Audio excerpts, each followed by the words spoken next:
Y para todos. Vamos a retomar la clase.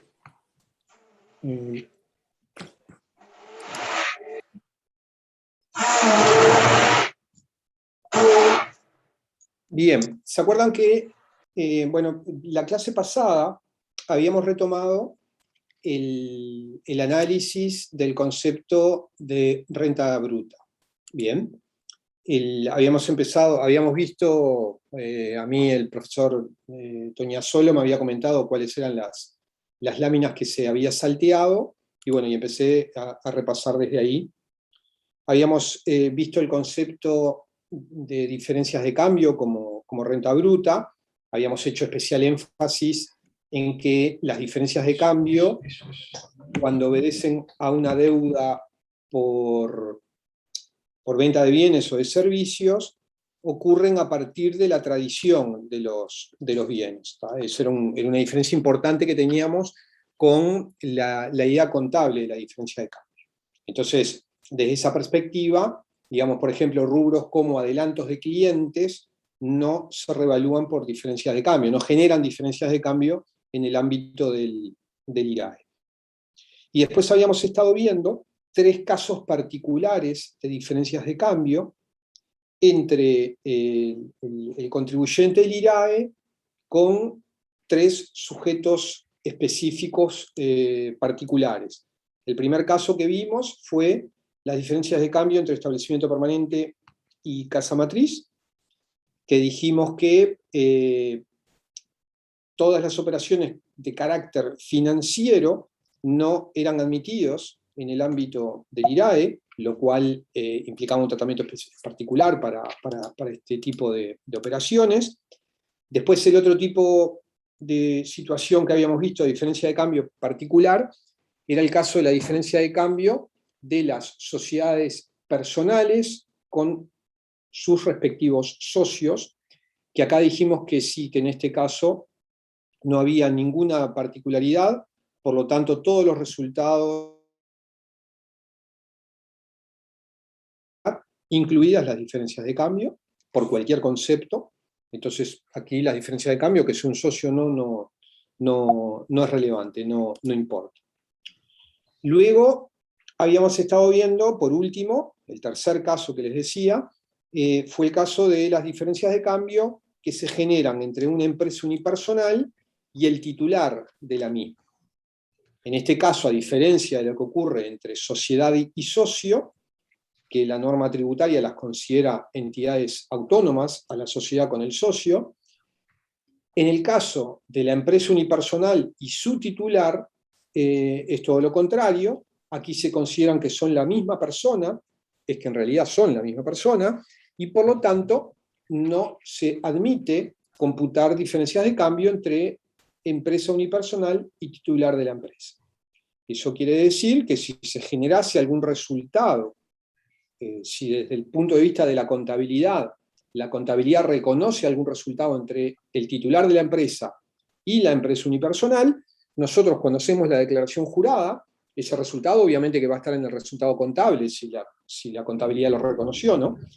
Cuando hacemos la declaración jurada, que partimos del resultado contable, lo vamos a extornar, porque esos resultados dijimos que entre titular de empresa unipersonal y empresa unipersonal no puede haber ningún tipo de resultados. Bien. Luego que terminamos con las diferencias de cambio, vimos qué ocurría cuando hay siniestros, y esos siniestros están asegurados. Bien. Entonces, en el caso que haya una empresa contribuyente IRAE que tenga un siniestro de cualquier tipo, un robo, un incendio, no sé, un derrumbe, lo que fuere, en ese caso vamos a computar como pérdida las disminuciones que haya habido en el activo de la empresa como consecuencia del referido siniestro, y vamos a computar como ganancia lo que se cobre por la indemnización relativa al seguro que tengamos contratado.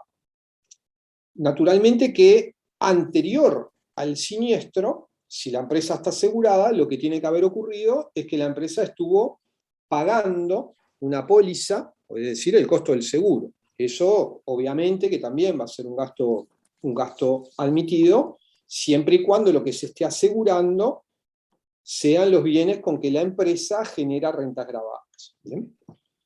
Obviamente que si la empresa asegura algo que no tiene que ver con la actividad empresarial gravada, bueno, eso no va a ser deducible. Que yo que sé, un restaurante. Y resulta que imagínense que ustedes son los contadores de la empresa, y cuando están contabilizando los gastos de la empresa, se encuentran con que tienen un gasto por concepto de seguros, pero cuando miran ven que es un seguro contra incendio de una vivienda particular, que no tiene nada que ver con la empresa. Y cuando empiezan a analizar, resulta que es la vivienda del accionista o de un director. Bueno, digo, más allá de que eso lo pague la empresa, naturalmente ese no es un gasto necesario para obtener y conservar la renta, por lo tanto ese gasto no se va a admitir. ¿Bien? Por lo tanto, ese gasto que está contabilizado y por lo tanto está reconocido en el resultado de la empresa, en ese caso vamos a tener que hacer un alta cuando se haga la declaración jurada, porque obviamente eso no es un gasto admitido. Acá por el chat me pone también el seguro del auto de uno de los titulares o de uno de los gerentes de la empresa. Bueno, naturalmente es lo mismo, por lo tanto, eso, más allá de que esté contabilizado, no van a ser gastos admitidos. Bien, pero también podría ocurrir, porque estos son gastos particulares, es decir, son gastos que no son de la empresa. Pero hay otra situación donde se puede verificar, y es que la empresa tenga algunas rentas grabadas y otras rentas no grabadas, pero son todas actividades de la empresa. Bueno, en ese caso, si hace un seguro para asegurar los activos que destina a las actividades no grabadas, bueno, ese seguro no se va a poder deducir tampoco. Bien. ¿Alguna duda con respecto a esto que acabamos de ver? Ustedes cualquier duda que tengan me preguntan, no me molesta en absoluto. Bien, después de ver eso, estuvimos viendo el concepto de enajenación de establecimiento comercial.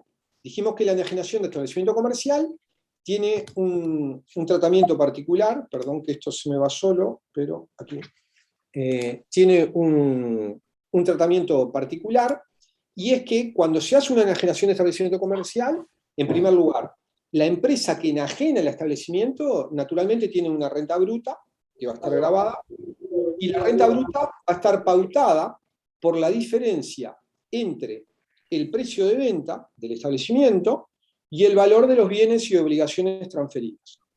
¿Bien? Eso que es renta bruta para la empresa que vende, ¿se acuerdan que dijimos que la empresa que compra tiene la obligación de mantener el valor fiscal de todos los bienes que recibe y que tenían en la empresa antecesora? Bien, de modo que va a activar, estoy hablando siempre en términos fiscales, tributarios, no en términos contables, en términos tributarios y fiscales. La empresa va a activar todos los bienes con los mismos valores que tenían en la empresa antecesora, y la diferencia contra lo que pagó va a ser un activo nuevo, que es el valor llave, que dijimos que de acuerdo al artículo 95 del decreto 150, es un activo que no se amortiza y no se revalúa.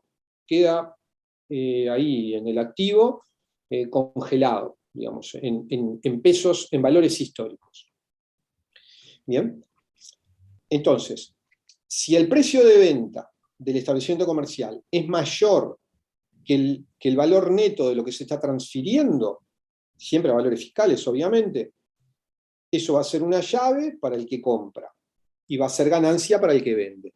Si el precio de venta fuese menor, es decir, que se está vendiendo más barato de lo que vale, en ese caso, para la empresa que vende, esa va a ser una partida deducible, que la va a deducir de las otras rentas que tenga en el ejercicio, y para la empresa que compra, esa llave negativa es una ganancia. ¿De acuerdo? Después de ver el tema de enajenación de establecimiento comercial, vimos las excepciones que tenemos al cómputo, o mejor dicho, hay dos situaciones en las que el decreto, en los artículos 18 bis y 18 ter, respectivamente, dan la posibilidad del adquirente del establecimiento de no computar valor llave. Y por lo tanto, implícitamente le están dando la posibilidad al enajenante de no computar renta bruta. Bien, ¿cuáles son esas dos situaciones? La del 18 bis es la conversión de empresas unipersonales en sociedades por acciones simplificadas, y las del 18 ter es lo que el decreto denomina reestructuras societarias, que es el caso de fusiones y escisiones en las que se mantengan las proporciones de los accionistas por un periodo de por lo menos 2 años. Y además también se debe mantener el giro de la empresa, es decir, la empresa que o de fusión va a tener que seguir con el mismo giro que la o las empresas antecesoras. Bien.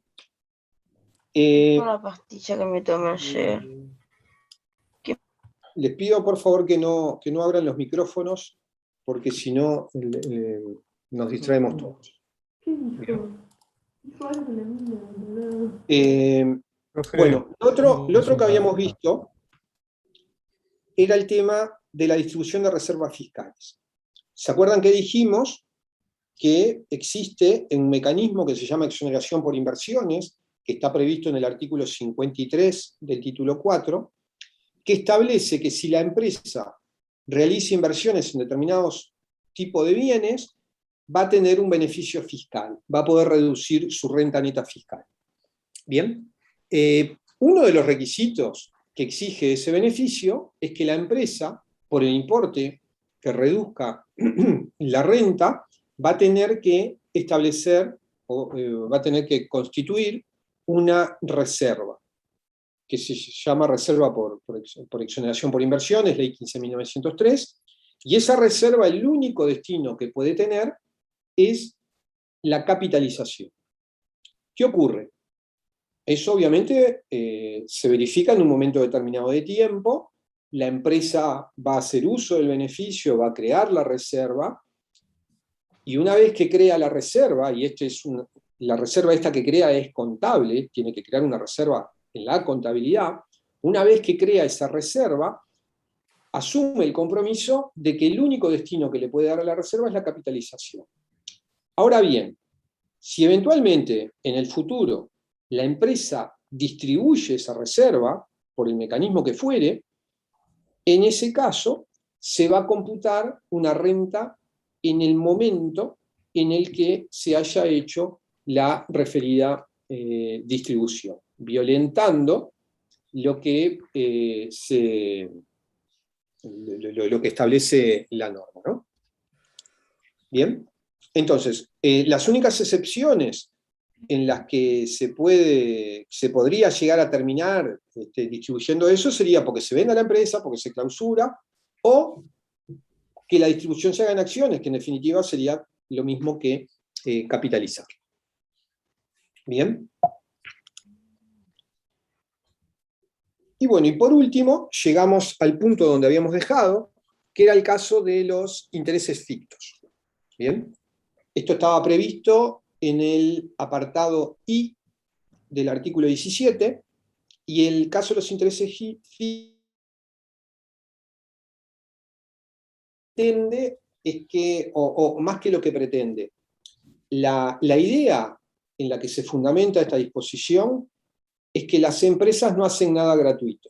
En realidad las empresas las mueve el afán de lucro, y por lo tanto se asume que todas las operaciones que hacen las hacen con una intencionalidad de obtener son actividades lucrativas. ¿Bien? Entonces, lo que se dice es, bueno, si la empresa presta dinero, es porque va a cobrar un interés. Por lo tanto, si hace un préstamo o una colocación, tiene que recibir un interés a cambio. ¿Bien? Y si no lo está declarando, bueno, entonces se lo vamos a computar de manera ficta. ¿Bien? Entonces ahí lo que se establece es un procedimiento por el cual se dice, bueno, cualquier préstamo o colocación que haga la empresa contribuyente del IRAE, salvo en los casos que están exceptuados, que ahora los vamos a repasar, va a tener que computar un interés ficto. ¿Cómo funciona el interés ficto? Yo lo que tengo que ver es, bueno, por un lado, tengo que ver qué interés cobró la empresa por ese préstamo o colocación. Una vez que veo cuánto fue el interés que cobró, que puede ser desde 0 hasta X, después tengo que calcular cuánto sería el interés ficto que generaba ese préstamo o colocación. Si el interés real supera a lo que me dio el interés ficto, entonces en ese escenario no hago absolutamente nada. Lo que está en la contabilidad es lo que voy a dejar. Ahora, en el escenario inverso, es decir, en el caso en el que el interés ficto supere al interés real, en ese caso voy a tener que hacer una alta de rentas. Al resultado contable, cuando estoy haciendo la declaración jurada, le voy a tener que hacer un ajuste y le voy a tener que sumar la diferencia del interés ficto versus el interés real. Un caso particular de este es cuando en la realidad no se cobró nada, porque ahí el interés real es 0, y bueno, entonces ahí lo que voy a tener que hacer es ajustar todo el interés ficto, de acuerdo a lo que acabamos de decir. Bien. ¿En qué casos? Bueno, pero no es en todos los casos en los que hay que calcular este interés ficto, como vimos en la clase pasada. ¿En qué casos no corresponde? Bueno, si el deudor es contribuyente y liquida el IRAE, bueno, entonces en ese caso no corresponde el cálculo de intereses fictos. Tampoco corresponde el cálculo de intereses fictos en el caso de que quien está realizando el préstamo sea una institución de intermediación financiera, un banco, una casa bancaria. Y hay otra situación en la cual también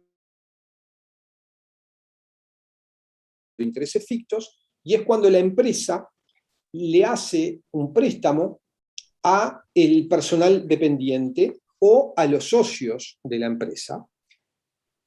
Y no va a corresponder el cálculo de intereses fictos en esta última situación de préstamos a empleados o a socios, siempre y cuando el monto adeudado por el préstamo no supere el triple de la remuneración mensual. Bien. Entonces, si una empresa le hace un préstamo y supongamos que no le cobra nada a un empleado, pero le presta 2 sueldos, bueno, en ese caso no hay intereses fictos, porque los intereses fictos no aplican hasta un préstamo de 3 sueldos. Si eventualmente una empresa le hace un préstamo a un socio y supongamos que le presta 5 sueldos, un monto equivalente a lo que serían 5 sueldos, bueno, en ese caso, lo que va a estar grabado por intereses fictos es solamente el excedente, es decir, 2 sueldos, porque hasta 3 no está grabado, lo que excede sí está grabado. Y en esa situación, lo que hacemos es calcular el interés ficto sobre el excedente exclusivamente. Y tenemos un ejemplo en la lámina, que es un caso que está en una de las prácticas, o por lo menos estaba antes. Yo no miré la práctica 1 y la 2, pero esto antes estaba en una práctica. Igual de todas formas vamos a verlo, si ya lo vieron lo repasamos. Supongamos una sociedad anónima. Si me dicen que es una sociedad anónima, yo ya sé que las sociedades anónimas están expresamente enunciadas en el apartado A del artículo 3 del título 4, por lo tanto están grabadas, son contribuyentes del IRAE. Entonces, esta SA que hizo préstamos, como hizo préstamos, lo voy a tener que someter al control de los intereses fictos. Y me dice que hizo 3 préstamos. El primero de los préstamos, el A, me dice que es una sociedad que ha realizado un préstamo de 300.000 pesos a un año de plazo. O sea que el monto es 300.000 pesos y el plazo es un año. Lo hizo el 1 de julio del 2018, por lo tanto, el periodo que a mí me va a interesar es 1 de julio, 31 de diciembre del 2018, porque yo voy a estar liquidando el IRAE al cierre del ejercicio, que es al 2018. Son 6 meses. Y dice que la tasa semestral convenida es 14,81, pero el préstamo se lo hizo a una sociedad anónima. Si a mí me dicen que le hizo un préstamo a una sociedad anónima, yo ya me desentiendo, porque, voy a volver para atrás, porque dijimos que una de las excepciones que teníamos, por lo tanto, y ahora vuelvo a la lámina, si me dicen que le hizo el préstamo a un SA, el deudor liquida IRAE, porque el deudor también está en el A del 3 del título 4, por lo tanto está grabado por IRAE. Entonces, este préstamo del A no corresponde el cálculo de intereses fictos. ¿Bien? Eso está establecido expresamente en el apartado I del artículo 17, que ahí lo tienen entrecomillado. Dice: quedan excluidos los préstamos a los sujetos comprendidos en el literal A del artículo 3 de este título que obtengan rentas grabadas. ¿Bien? O sea que ahí no corresponde el cálculo de intereses fictos. ¿Bien? Después tenemos el segundo ejemplo. Dice: siempre tenemos que tener presente, cuando estamos liquidando el IRAE, la fecha de cierre de ejercicio, que es diciembre del 2018. Dice que el 1 de septiembre se realizó un adelanto de sueldo al encargado de compras de la empresa. O sea que acá estamos en un préstamo a un empleado. Y se le prestaron 200.000 pesos. O sea que el monto del préstamo es 200.000. Y nos dice que el sueldo nominal del encargado es 50.000. O sea que sueldo mensual 50, préstamo 200. Ahí, ¿qué ocurre? Nosotros acabamos de decir que los préstamos al personal no están alcanzados por intereses fictos en tanto no superen el triple del sueldo. ¿Bien? O sea que acá esto está superando el triple del sueldo, por lo tanto vamos a tener intereses fictos. Después la letra nos dice: la política de la empresa en materia de adelantos del personal consiste en no cobrar intereses. O sea que ya me está diciendo que la contabilidad no reconoció nada porque no hubo un interés cobrado real. Y nos dice que el préstamo fue devuelto el 30 de noviembre del 2018. O sea que si lo prestó, estuvo septiembre, octubre, noviembre, 3 meses de préstamo. Y la lámina nos da la tasa que aplica para el interés ficto, es 13,05 anual. Por lo tanto, vamos a ver la solución de esto. Yo presté 200.000, voy a tener que restarle el triple de sueldo, que son 150.000. Por lo tanto, el monto al que le voy a tener que calcular intereses fictos es el excedente sobre el triple del sueldo, es decir, la diferencia entre 200 y 150, el excedente es 50. Y el plazo que lo tuve, como habíamos visto, eran 90 días, 3 meses.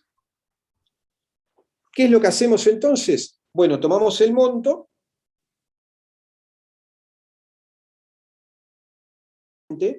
partiendo de una tasa anual de 13,05%, le voy a hacer la raíz 365 y a eso lo voy a elevar a 90 para hacerle el cálculo de los 90 días, ¿no?, de interés.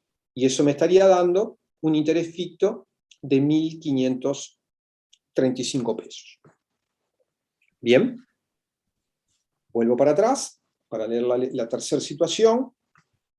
La tercera situación me dice que es un préstamo en similares condiciones que en el punto anterior, es decir, un préstamo de 200.000 por 3 meses, y ahora se le realizó al director de la sociedad anónima que provee a la empresa, es decir, a un tercero. Perdón que se me fue. A un tercero. ya no se le está prestando a un empleado, sino que se le presta a un tercero. Bien. Y en este caso sí hay un interés, es decir, la empresa cobra un interés que es el 1% del préstamo. O sea que tengo un préstamo a 3 meses a un tercero con un interés de un 1% real. Bien. Entonces, le presto 200.000, son 90 días, la tasa equivalente es exactamente la misma que calculamos hoy, por lo tanto, el préstamo dijimos que era 6.141, bueno, acá no sería 50.000, sino que serían 200.000, ¿no? En realidad acá, porque le hice un copy-pegue, pero esperen que ya lo voy a arreglar. Bien. Voy a guardarlo. Profe, hay preguntas en el chat. ¿Cómo, perdón? Que hay Perdón. preguntas en el chat. Ahora las mías. Hay preguntas en el chat. Después. Ahora las mías.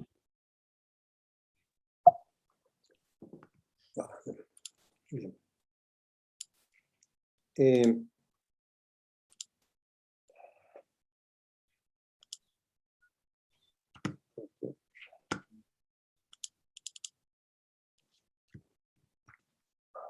A ver qué dice. Podemos, ¿por qué se toma la tasa del año anterior para los intereses? Bueno, porque es lo que dice la norma, ¿no?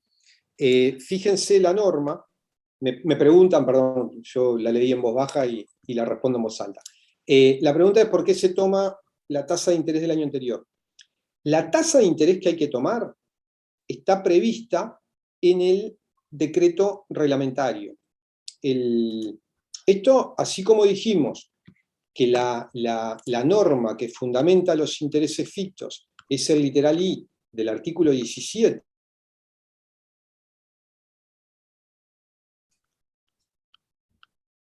Acá me pasé. El I del 17. Y está reglamentado en el artículo 20 del decreto reglamentario, el decreto 150. Y esa es el inciso primero del artículo 20 del decreto 150, es el que nos dice cuál es la tasa que hay que tomar. ¿De acuerdo? Una consulta. Dime. En el caso A, por ejemplo, en el caso de que no le hubiera cobrado intereses, ¿igual no se aplican los intereses fictos en el caso A? No. En el caso A, es decir, cuando el deudor del préstamo es un contribuyente del IRAE, no se aplican intereses fictos, así se hayan cobrado o no se hayan cobrado, no es relevante. La norma lo establece explícitamente. Esperen que les voy a decir lo que dice. Fíjense, esto es textual de lo que dice el apartado I del artículo 17. Quedan excluidos los préstamos a los sujetos comprendidos en el literal A del artículo 3 de este título. Y fíjate que acá, para la exclusión, no hace ninguna mención de que haya grabado o no haya grabado. No es relevante. Vale, gracias. ¿De acuerdo? Bien. ¿Alguna otra pregunta con fictos? ¿Podría poner la parte B así copio? Sí. Porque no terminé de copiar? Sí, cómo no. Está. En realidad estos son apuntecitos que yo le hago ahí abajo, no es la presentación oficial de la cátedra, digamos. Sí, bien. Pero se entiende. Gracias. Bien. Y si mal no recuerdo, esto debe estar en una práctica, ¿no? Este mismo ejemplito. Ustedes ya vieron las 3 primeras prácticas con Diego, ¿no? Sí. Bien. Uno viene mal acostumbrado de matemática financiera, sí, de hacerlo en 360 y no en 2 días del año, y es como que eso, por ejemplo, en una multiplicación te puede hacer pifiar. Que la forma de cálculo que se utilice 365 días. Bueno, no. Pero digo, en serio, digo, uno viene mal acostumbrado. Eso es lo que digo. No, está bien. Uno viene mal acostumbrado en matemática financiera 360, porque tomaban todos los meses como uniformes, y y la letra chica en una multiopción te puede hacer pasar mal la prueba. Bueno, no, porque nadie te va a poner la maldad. O sea, No, sí. pero ahí vos te vas a dar cuenta. Tendría un sentido del humor muy raro. Claro, Sí. te vas a dar cuenta porque, ponele que vos hagas el cálculo con 360, no te da, pero te va a dar 5.900 capaz. Exacto. 5.980 y decís, bueno, acá me está faltando algo. Exacto. Sí. Pero sí, no, acá lo hacemos con los días exactos. Bien. En realidad, tal vez el 90 hasta no esté del todo bien, porque capaz que no era 90, capaz que era 91, yo qué sé. Bien. ¿De acuerdo? ¿Alguna otra duda o comentario? Bien, bueno, me voy ya de esta lámina. El otro caso que habíamos visto era el caso de incobrables. Pero acá estamos hablando de renta bruta, es decir, estamos hablando del caso que cobré, que efectivicé una cobranza de una deuda que en su momento la había castigado como incobrable.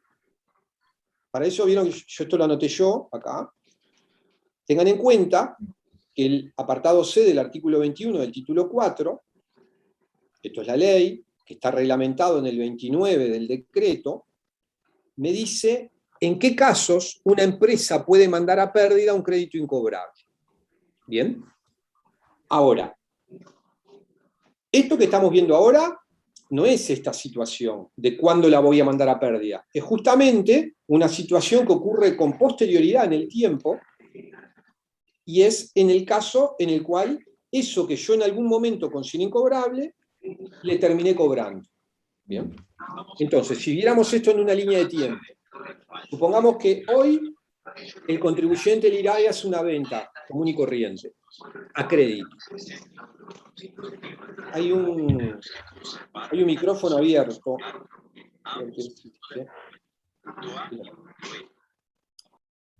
Bien. Hay un micrófono abierto, hay un micrófono abierto. Supongamos que hago una venta en un momento determinado del tiempo, a crédito. Pasa el tiempo, llega la fecha de cierre del ejercicio y no cobré todavía. ¿Ahí qué hago? Me voy al artículo 29 del decreto y veo si ese crédito, que todavía no lo pude cobrar, se verificó alguna de las situaciones que me permite mandarlo a pérdida, como incobrable. Es una serie de situaciones objetivas que si se verifican lo puedo mandar a pérdida. ¿Bien?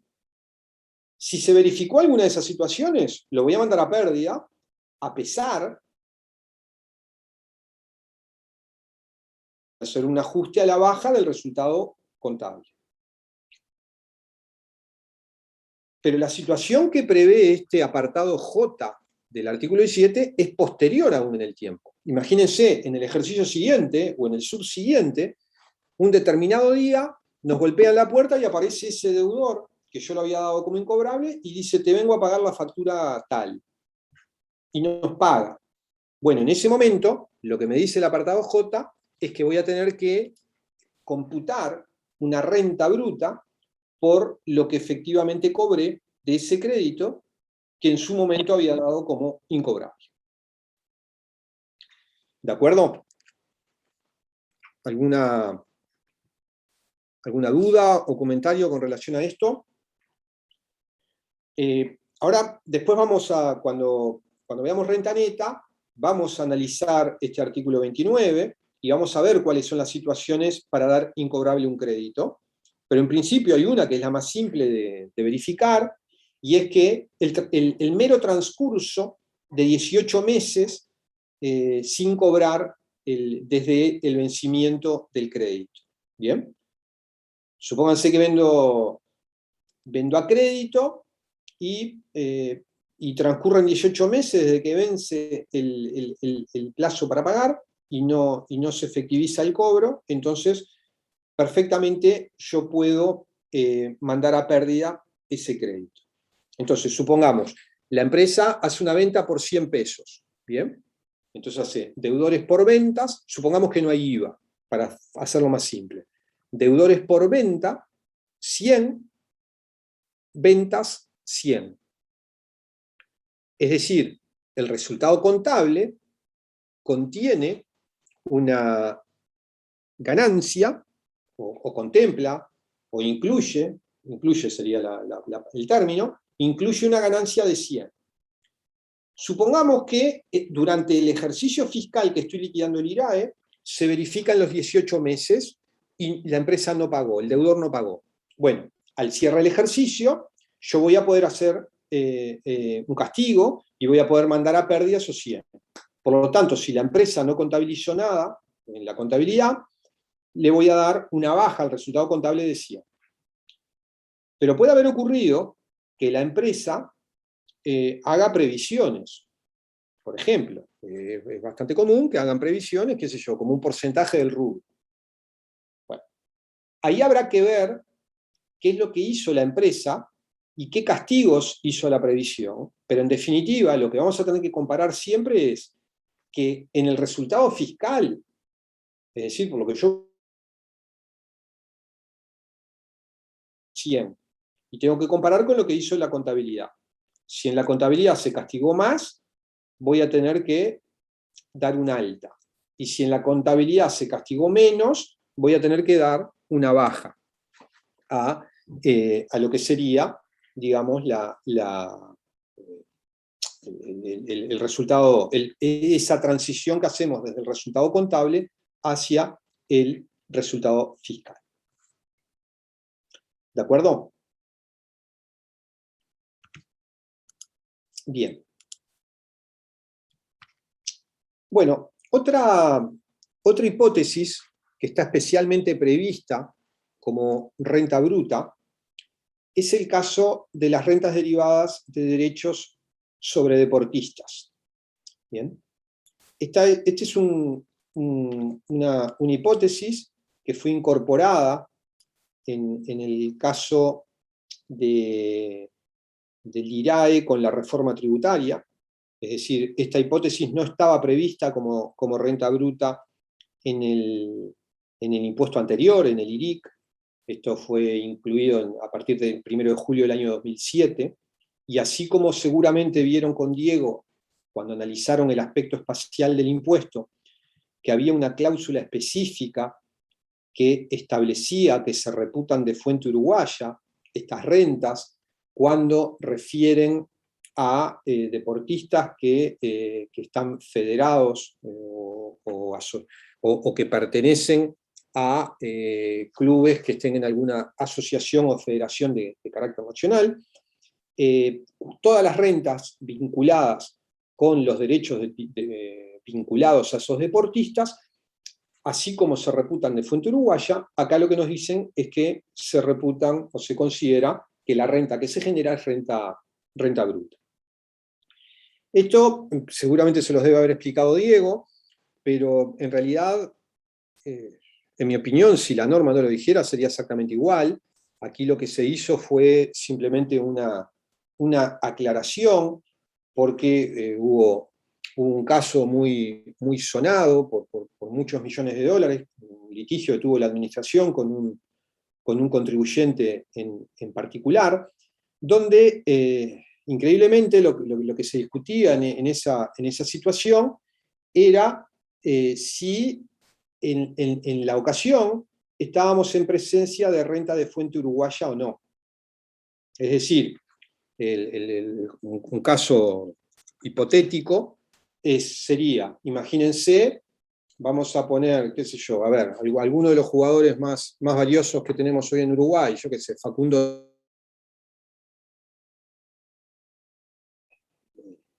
Giovanni González, pues no sé, cualquiera de los mejores jugadores que tenemos hoy en Uruguay, que puedan ser transferidos al exterior.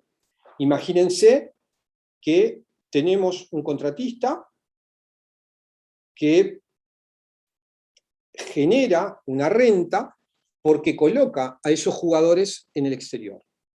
Bien, esa renta que cobra ese intermediario, se discutía si eso era si era o no era renta de fuente uruguaya. ¿Bien? La DGI, obviamente, que decía que eso era renta de fuente uruguaya. Bueno, el contribuyente decía que no. Y bueno, eso duró años, esa discusión, y por lo tanto, para evitar el problema de entrar en una discusión de esa naturaleza, lo que se hizo fue justo, se llega a la reforma tributaria, se crea el IRAE, y entonces lo que se hace es, en el IRAE se pone en blanco y negro que es renta de fuente uruguaya y que además constituye renta bruta. ¿Bien?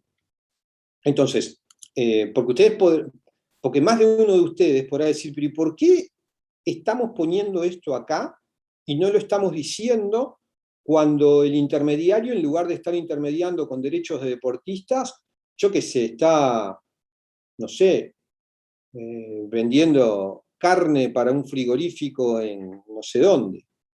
Digo, en definitiva, digo, es exactamente desde el punto de vista, obviamente que no tiene nada, digo, desde el punto de vista de un análisis de la ubicación de los factores productivos, es lo mismo.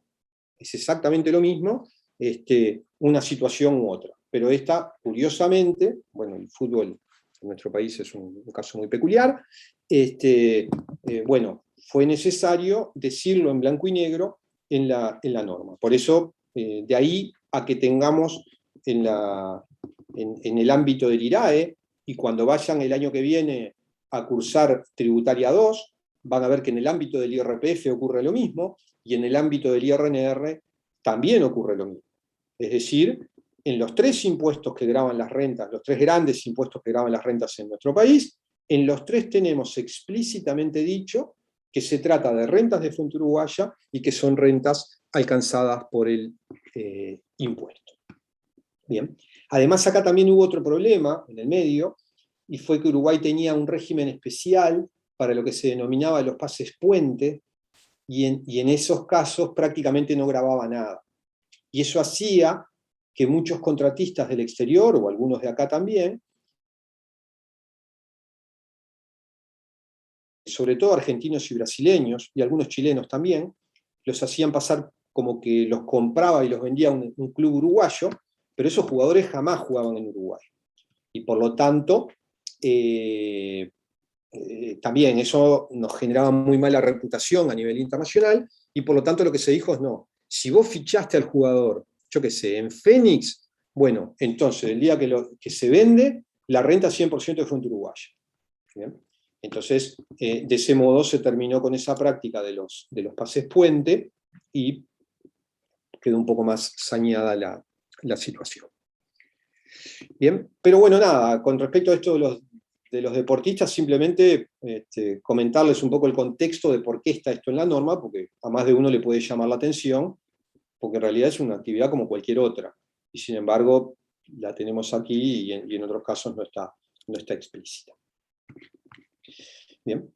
Bueno, y así como el fútbol es una de las actividades importantes en nuestro país, por lo menos en lo que refiere a las pasiones populares, la ganadería, desde el punto de vista económico, indudablemente es una de las actividades más relevantes, y la ganadería también tiene la actividad agropecuaria, pero esto no es agro, sino que es la parte pecuaria, es decir, la ganadería, tiene un tratamiento particular. ¿Por qué? Y bueno, porque se dice, o se establece en la ley, en el apartado L del artículo 17, que es renta bruta, lo que se denomina renta bruta de semovientes.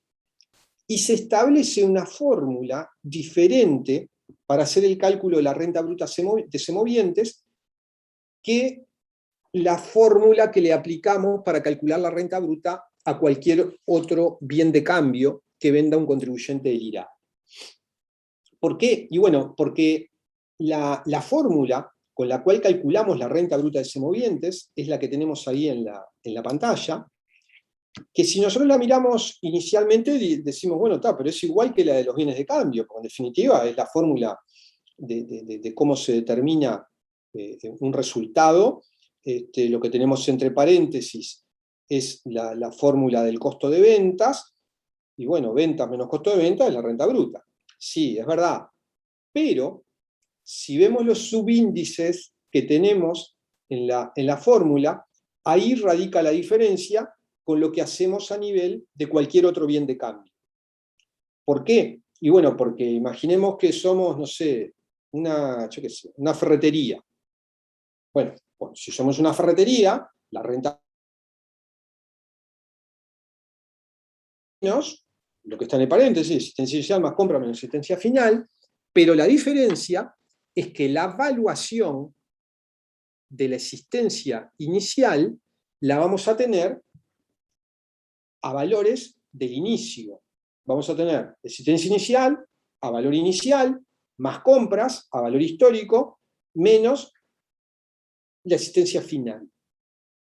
Pero, en el caso de la renta bruta de semovientes, lo que nos dicen es que la existencia inicial, al igual que la existencia final, la vamos a evaluar a valores de cierre.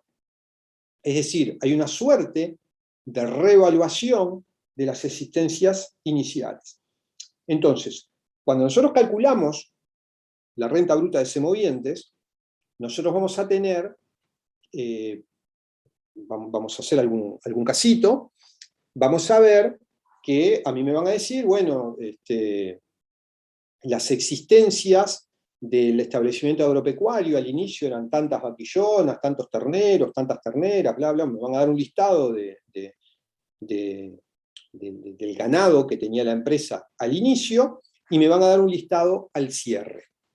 Y a su vez, voy a tener datos, la DGI, al cierre de cada ejercicio fiscal agropecuario, que es a junio de cada año, establece cuáles son los valores del ganado, a tomar en cuenta a estos efectos.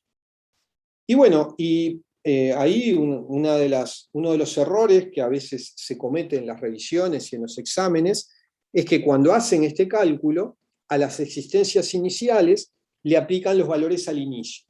Eso es lo que no hay que hacer.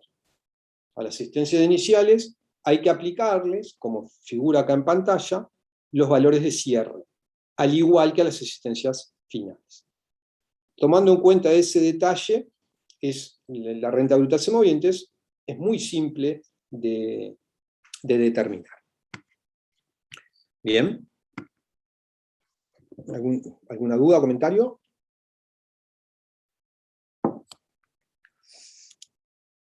Bien.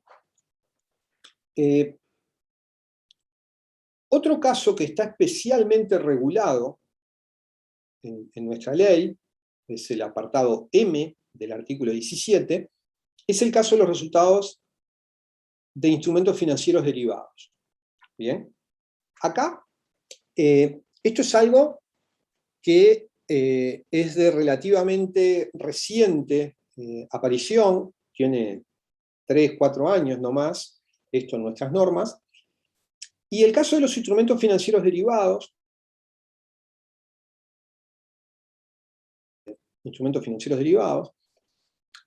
era un problema recurrente en nuestro medio, porque no había ninguna norma que estableciera cómo se computaban y cuándo se computaban.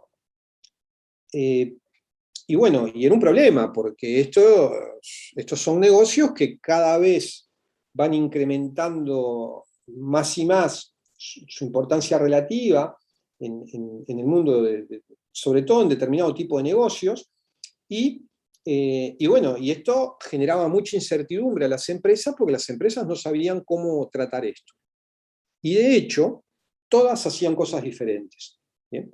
La administración tributaria, como no había una norma clara, tampoco lo controlaba mucho, entonces era una situación un tanto absurda que se generaba, porque podíamos encontrarnos en plaza con dos empresas que hacían exactamente lo contrario, y obviamente que hacer acá lo contrario podía implicar pagar mucho o pagar poco de impuestos, y a ninguna de las dos les pasaba nada. Esto fue así hasta que, ya les digo, hará 3 o 4 años arreglamos esto, y se estableció con claridad, se definieron un par de aspectos que era lo más relevante con relación a los instrumentos financieros derivados. Había dos problemas básicos que había que regular. El primero era cuál era la fuente de las rentas de este tipo de instrumentos.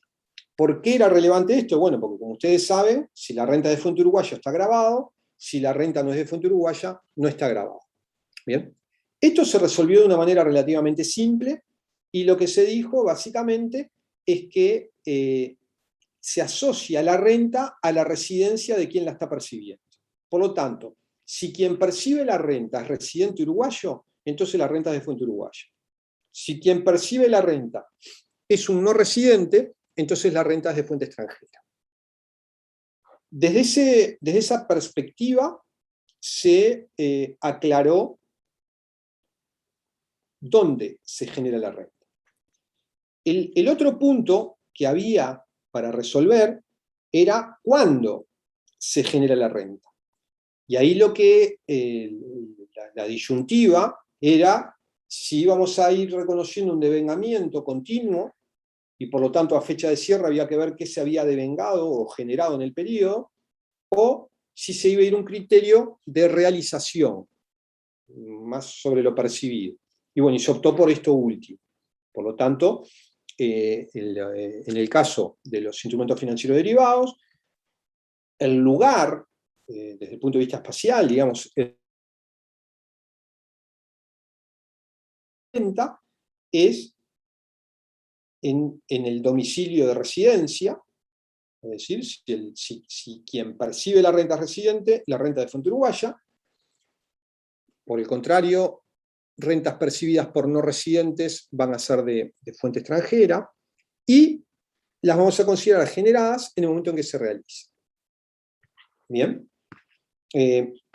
Acá, digo, en realidad, el mundo de los derivados es un mundo muy dinámico, y en realidad estos ya son contratos típicos, y ya casi, digo, no digo obsoletos porque están todos, pero digo, hay miles de figuras distintas y instrumentos financieros nuevos. Bien, estos son los más tradicionales, lo que pueden ser los futuros, los forwards, swaps, opciones. Digo, podríamos nombrar 4 o 5 más así sin ningún problema. Bien. Acá, una cosa importante a tener en cuenta es que las rentas van a estar grabadas dependiendo del tipo de contribuyente de IRAE que tengamos y del tipo de renta. ¿Por qué? Porque si yo soy un contribuyente que estoy en el A del 3 del título 4, por ejemplo, una SA, o por ejemplo, una SRL, y obtengo rentas de instrumentos financieros derivados, bueno, voy a estar grabado en cualquier escenario. ¿Bien? ¿Por qué? Y bueno, porque va a ser de fuente uruguaya, porque yo soy residente, yo soy una SA, perdón que se me fue, vuelvo acá. Yo soy una sociedad residente, por lo tanto, como tengo rentas, las voy a reputar de fuente uruguaya, por este criterio que les decía espacial. Pero, en realidad, como yo estoy en el A del 3, tengo todas mis rentas grabadas. Por lo tanto, no me importa analizar si se trata o no de una renta empresarial. Siempre va a ser empresarial. En cambio, si yo soy un sujeto contribuyente del IRAE, pero que no estoy en el A del 3, por ejemplo, soy una empresa unipersonal, bueno, en ese caso, entonces, solamente voy a estar grabado por IRAE, por esa renta, es decir, se va a considerar una renta incluida en el B del 3 del título 4, es decir, de capital y trabajo, si la renta está vinculada con mi negocio. Bien. Por ejemplo, imagínense que yo soy una empresa que compro, a ver qué puedo. Supongamos que soy una empresa unipersonal, industria y comercio, que compro, qué sé yo, trigo, lo acopio, tengo un silo donde dejo depositado el trigo, y después lo vendo a, qué sé yo, a una empresa, no sé, europea. ¿Bien? Ahora, yo para cubrirme en esa actividad, hago compras y ventas a futuro de trigo. Bueno, claramente, en ese caso, yo que soy empresa unipersonal, el resultado de mis operaciones de futuros va a ser grabada, porque es algo que está íntimamente vinculado a mi actividad comercial. ¿Bien? O sea, mi activo subyacente, o sea, el activo subyacente de estos negocios es el mismo que lo que yo comercio. Es clarísimo que esto va a quedar grabado. Ahora, si yo soy una persona que me dedico a, yo qué sé, soy una institución que tengo una farmacia, y mañana hago un negocio puntual de venta a futuro o una opción sobre, no sé, soja, bueno, claramente eso no va a estar grabado, no se va a considerar un resultado vinculado a mi actividad comercial por la que combino capital y trabajo. ¿De acuerdo? Esto, a nivel de la actividad agropecuaria, está expresamente dicho en la norma reglamentaria. A nivel de industria y comercio no está dicho, pero bueno, se deduce con facilidad del tratamiento que se le da en el agro. Bien. Y una parte, cuando son agropecuarios, en el agro tiene mucha incidencia de esto, cuando las rentas por instrumentos financieros derivados están en el ámbito del sector agropecuario, lo importante a tener en cuenta es que por estas rentas no se puede optar por IMEVA. Ustedes vieron situaciones en las que se puede optar por IMEVA, bueno, pero por estas rentas no se puede optar por IMEVA, y si eventualmente fueran inferiores a 300.000 UI, van a gozar de la exoneración prevista en la norma legal a estas rentas que no superen las 300.000 UI. Bien. ¿Alguna duda o comentario?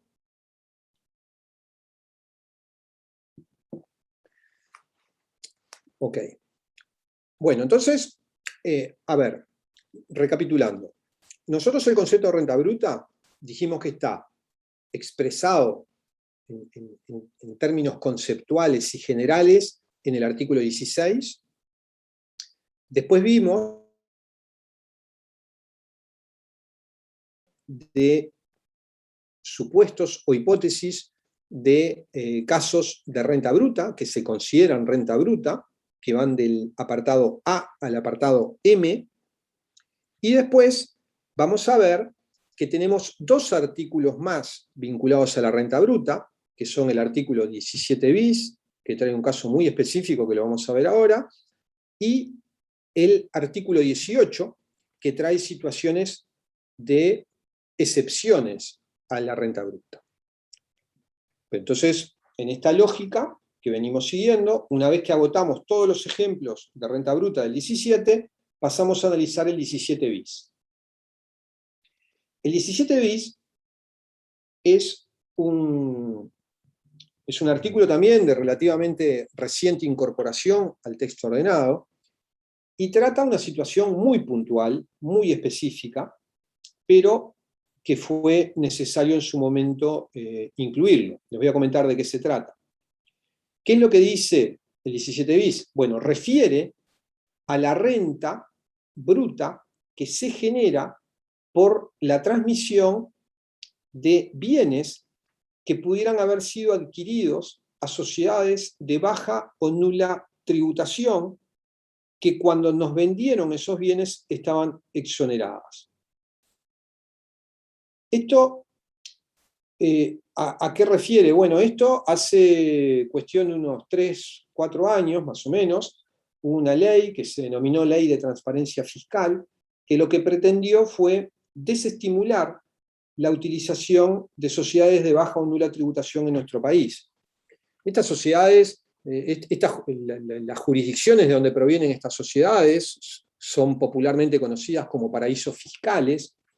El nombre técnico es baja o nula tributación.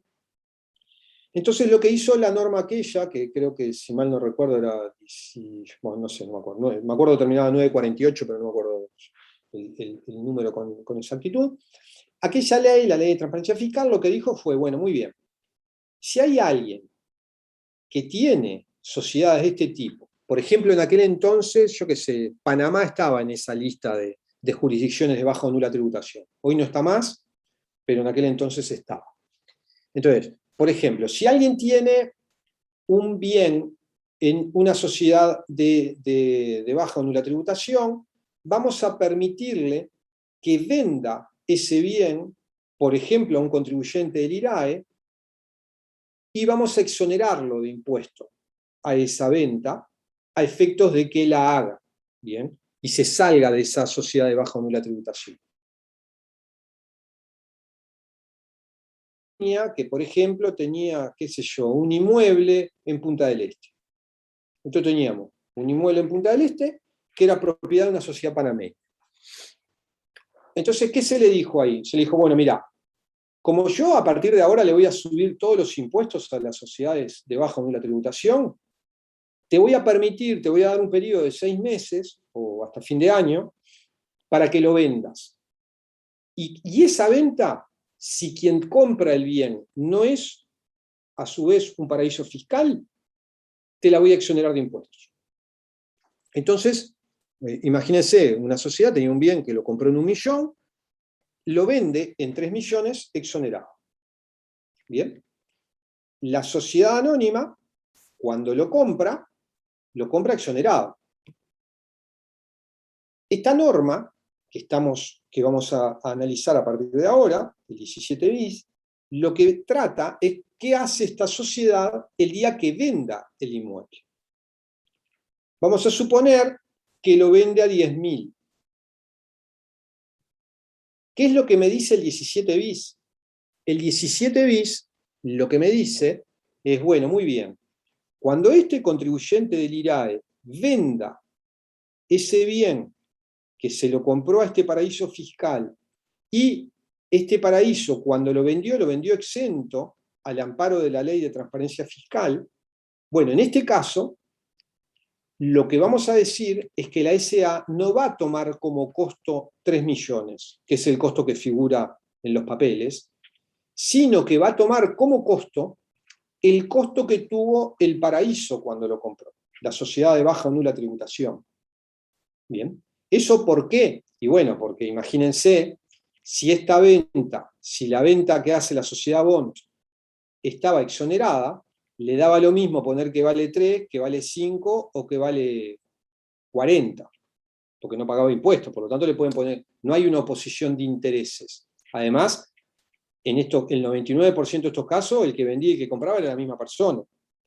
Entonces, si no se establecía lo que estableció el 17 bis, de que había que tomar como costo el costo que tuvo esta, entonces lo que iba a ocurrir es que esta segunda venta nunca iba a dar ganancia, porque este precio se iba a manejar a conveniencia.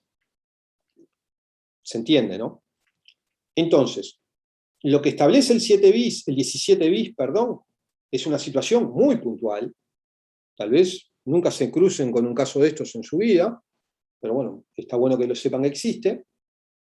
Es una situación muy puntual en la cual un contribuyente del IRAE que compró ese periodo de tiempo relativamente corto que hubo, durante el cual estuvieron exoneradas esas ventas, cuando venda, no va a tomar como costo el costo de libros de ese momento, sino que se va a tener que retrotraer al costo que tuvo la sociedad Bond cuando adquirió originalmente. Bien. Esto ya le digo, es una norma antiabuso que lo que pretendió fue que no se vaciara la renta de esta sociedad manejando arbitrariamente este precio que no generaba ningún impuesto y que podía ser manejado a voluntad por parte de la jurisdicción Bond. Bien, ¿se entendió? Ok. Bien, y el último artículo que tenemos de renta bruta es un artículo que lo que hace es exceptuar ciertas situaciones del concepto de renta bruta. ¿Bien? Lo podemos dividir en dos bloques, tal como está en la lámina. En primer lugar, podemos considerar lo que son las revaluaciones de bienes de activo fijo.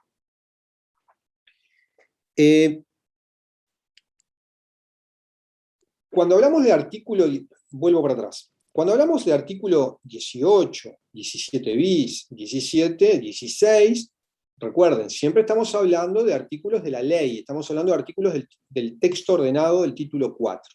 ¿Ok?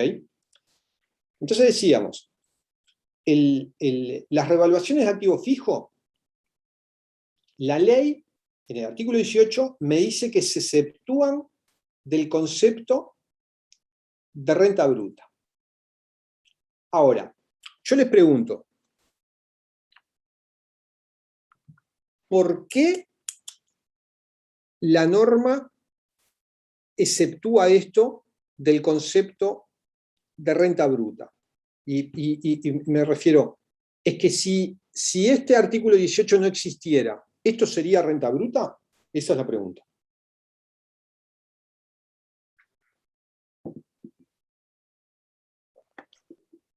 Aumentaría el capital, ¿no?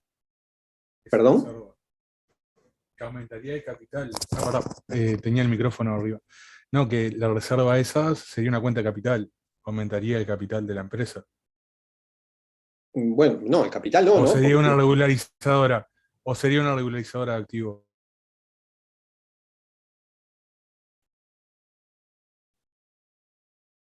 a ver, digo, yo O más sea, que... si fuera de patrimonio, aumentaría el patrimonio.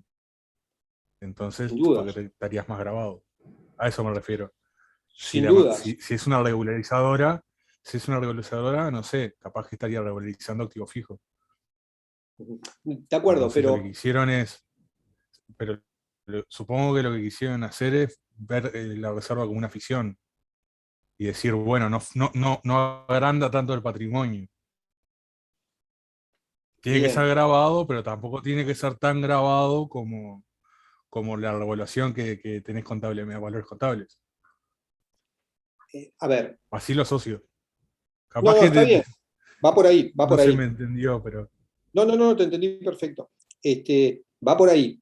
El tema es, si yo les pregunto, si el artículo 18 no lo hubiera excluido, ¿esto sería renta bruta? Si esa es la pregunta, para poder responder esa pregunta, lo que tengo que tener claro es cuál es la definición de renta bruta. Bien, la definición de renta bruta la tienen en el 16. Y el 16 tiene, luego de establecer una definición más conceptual, dice que se considera renta bruta todo otro aumento de patrimonio. Y el problema es que si yo considero al patrimonio como la diferencia entre el activo y el pasivo, observen que en un caso como el que tenemos en ese asiento, la revaluación claramente implica un incremento patrimonial, tal como comentaba el compañero que habló recién. Eso que te dice todo me sorprendió. Entonces, el aparato, el contorno hecho perdón, Martina. Y ahora no. Ahora... Bien. Entonces, ¿qué ocurre? Si nosotros tenemos un incremento patrimonial, tenemos renta bruta. Bien. Ahora, el artículo 18 lo que hace es en mi opinión, de manera acertada, lo que dice es, bueno, pero no vamos a estar grabando esto, porque esto no es renta de la empresa. Digo, si bien es un incremento patrimonial, no vamos a considerar que esto es una renta, y por lo tanto no tiene sentido grabar esto con IRAR. Y de una manera más que razonable, lo que dice, bueno, está bien, esto es un incremento patrimonial, pero no se considera renta bruta, y por lo tanto la excluye. Esto a nosotros, desde el punto de vista de una declaración jurada de impuestos, en un ejercicio, o antes, incluso si empiezan a trabajar, tengan que hacer una declaración jurada de IRAE, no nos va a significar nada. ¿Por qué? Porque como contablemente esto no impacta en el estado de resultados, y como fiscalmente no se considera renta, no implica ningún tipo de ajustes. Porque para que haya un ajuste, tiene que haber una discrepancia entre lo contable y lo fiscal. Pero acá, en este punto, tanto lo contable como lo fiscal no lo consideran renta. Por lo tanto, no amerita ningún ajuste. ¿Bien? Entonces, esta primera exclusión que hace el artículo 18 del concepto de renta bruta, en realidad no nos genera ningún ajuste, porque la contabilidad tampoco lo considera. ¿Bien? El otro caso que tenemos es el caso de lo que serían los reintegros de capital. Los reintegros de capital, que están específicamente previstos en la Ley de Sociedades Comerciales, son recomposiciones que se hacen del capital una vez que se absorben pérdidas acumuladas. Bien, entonces, si lo analizamos desde la perspectiva contable, lo que haríamos sería, en primer lugar, reducimos el capital absorbiendo las pérdidas, y luego de eso, los accionistas recomponen el capital absorbiendo esas pérdidas. En esta lógica, el artículo 18 lo que establece es que los reintegros no constituyen renta bruta. Y tenemos que diferenciarlos de lo que sería una mera absorción de pérdidas. O sea, si la empresa lo único que hace es absorber las pérdidas, que sería lo que tenemos a la izquierda en la pantalla, bueno, en ese caso, ahí vamos a estar en una situación de renta bruta. En cambio, si lo que hacemos es un reintegro, con todas las formalidades que tiene el reintegro, en ese caso no vamos a estar en presencia de renta bruta. Ustedes me dirán, bueno, pero, a ver, en definitiva es lo mismo, porque si acá se me va el capital y lo que me queda es caja, resultados, y acá también. Bueno, sí, pero en realidad el caso de los reintegros está específicamente establecido en la norma legal de que no constituyen renta bruta, que harían los accionistas, no estando regulado por ninguna norma. Esto está específicamente previsto en la Ley de Sociedades Comerciales y tiene un procedimiento para efectuarlo con sus formalidades. Entonces, si se siguen todas estas formalidades, no vamos a tener renta bruta. Si por el contrario, lo único que se hace es absorber las pérdidas contra una donación de los accionistas o de los socios, bueno, entonces en ese caso sí vamos a tener renta bruta. Esto es importante tenerlo presente, sobre todo cuando estamos en una situación de una empresa donde tiene resultados acumulados de pérdida importantes, y hay que tener esto en cuenta. Bien. Muy bien. Bueno, el otro caso que está previsto en el artículo 18, voy a volver para atrás,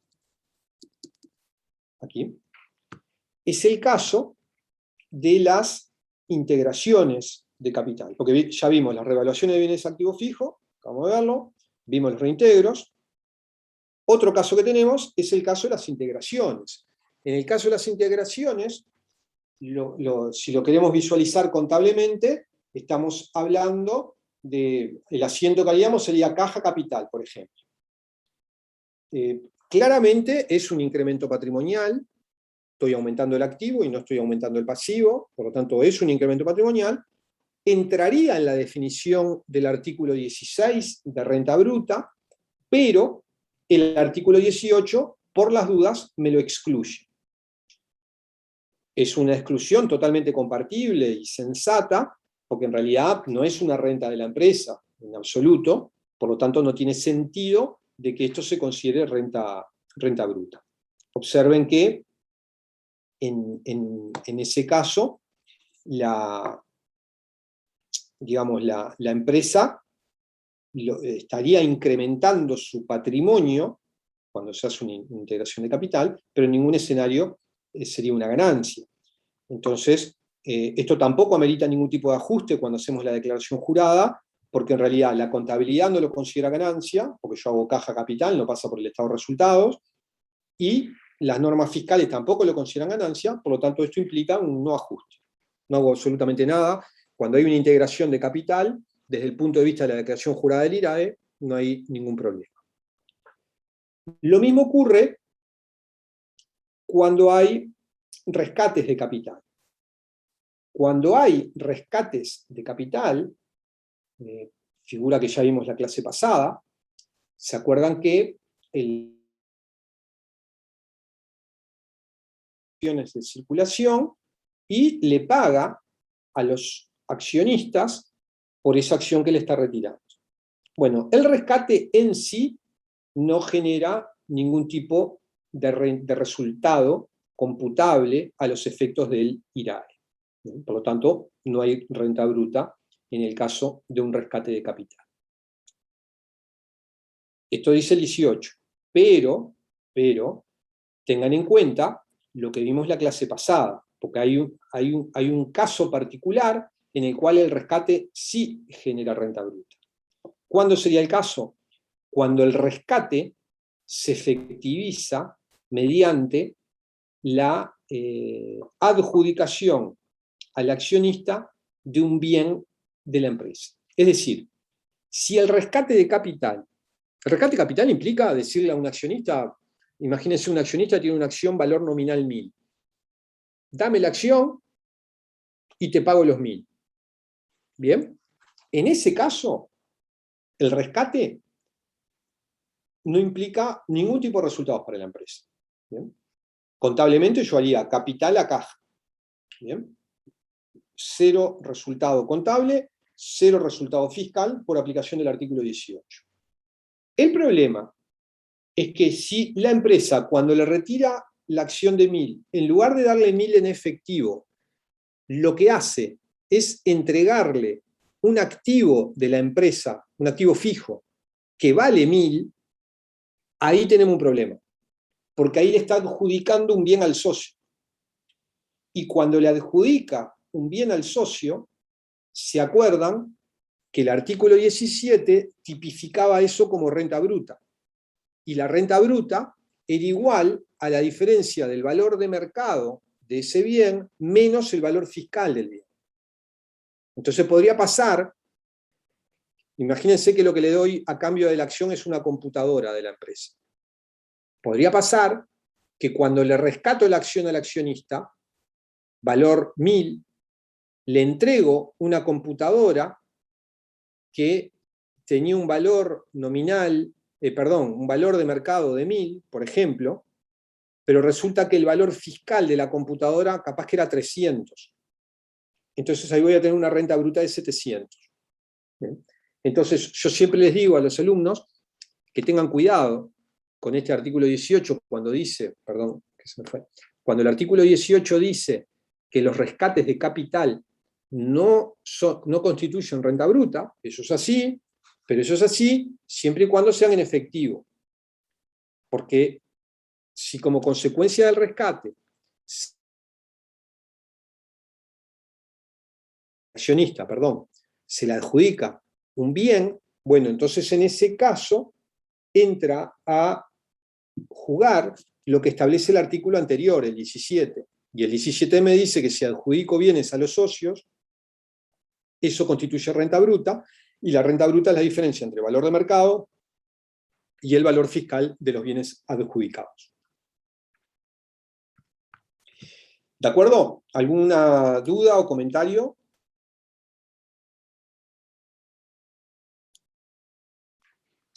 Bien. si no tenemos dudas con esto, entonces vamos a cambiar de presentación, porque esta se terminó. Y vamos a ver esta. Bueno, según me dijo Diego, habían quedado en la lámina 16 de renta neta. ¿Estamos de acuerdo, no?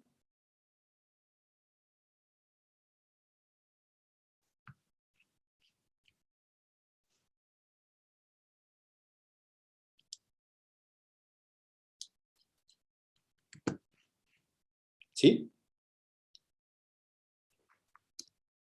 Vamos a compartir.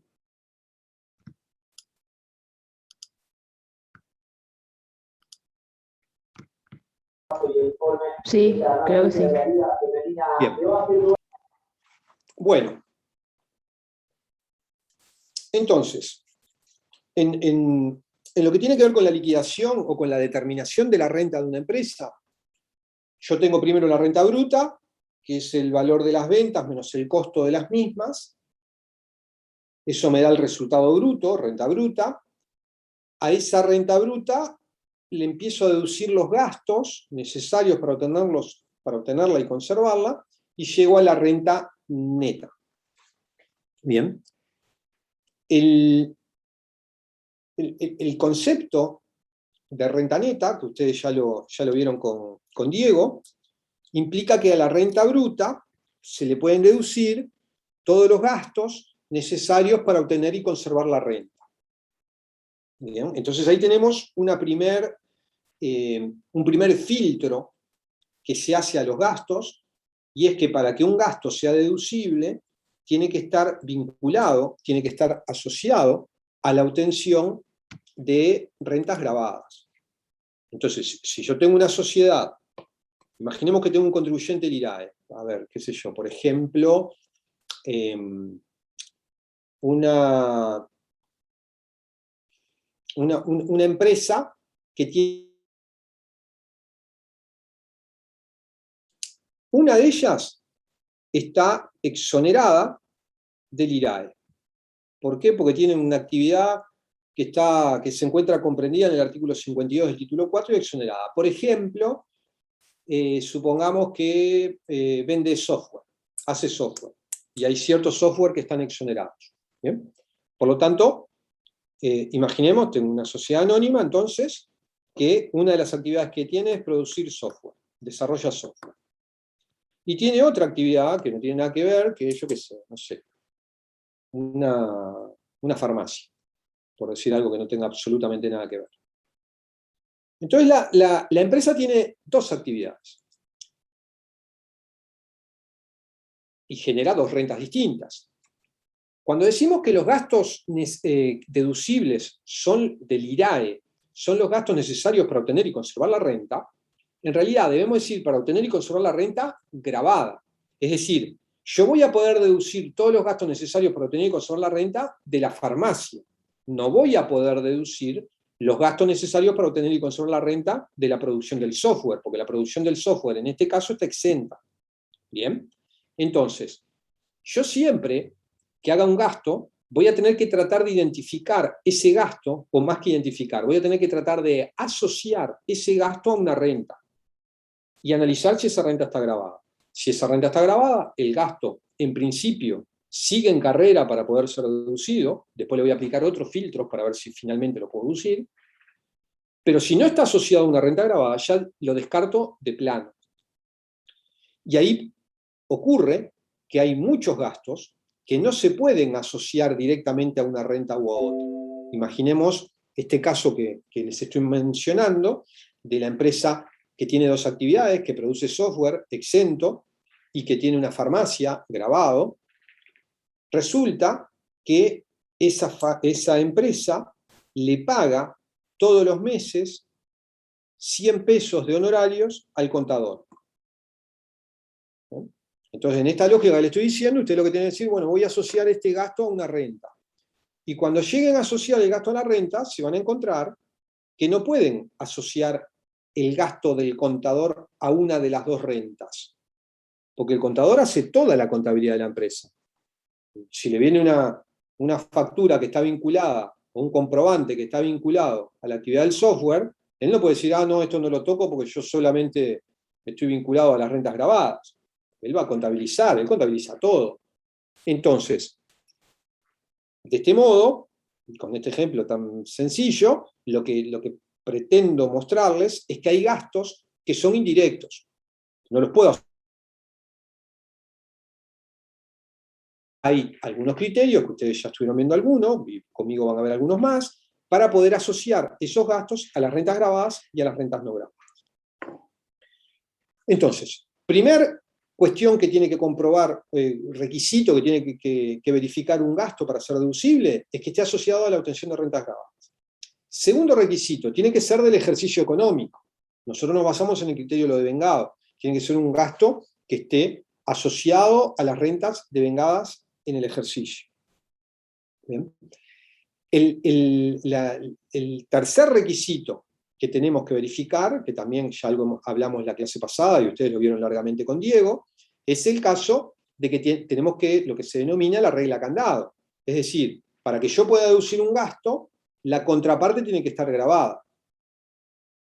Y si la contraparte está grabada menos que yo, la voy a, digamos, porque por ejemplo la graba una alícuota menor, bueno, voy a poder deducir la proporción que guarda la alícuota que lo graba él sobre la alícuota que me graba a mí. Bien. Ahora, la aplicación de la regla candado,